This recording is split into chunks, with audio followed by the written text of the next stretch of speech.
Hi, I'm Mark Powers for This Old House magazine. A striped accent wall is a perfect way to add a splash of color to any room. And even though the pattern looks elaborate with so many colors and sizes of stripes, you might be surprised to find out that you only have to tape the wall twice. To get started, prep the wall by removing any receptacle faceplates and then sanding and wiping it clean. Create a repeating pattern out of paper first. Print pages of each paint color you want, cut them to the width of the stripes you're picturing, and then arrange them on the wall. Once you've put together a pattern you like, cut a thin strip of scrap lumber to the same width.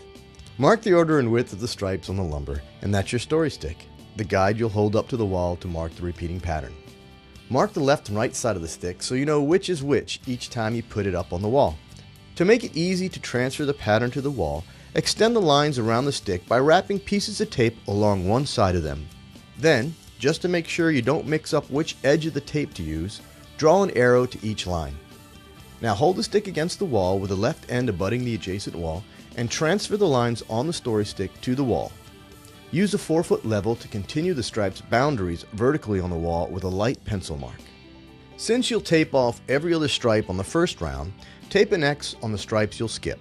Then starting at the top of the wall, tape along both borders of the stripes to be painted, letting the tape extend at the floor and ceiling so it's easier to remove. When laying out the lines for your stripes, be sure to mark every other stripe. We're also going to be drawing arrows pointing to the stripes we'll be painting first. Run a plastic putty knife down each strip of tape to seal the edges and prevent the paint from bleeding underneath. Using a paintbrush, cut in along the ceiling, baseboard, and edges of each stripe. Use the paintbrush to fill in the skinny stripes and use a small roller to fill in the larger ones. While the paint is still tacky, remove the tape by slowly pulling each piece downward at an angle. All right, be sure to pull your tape before your paint dries.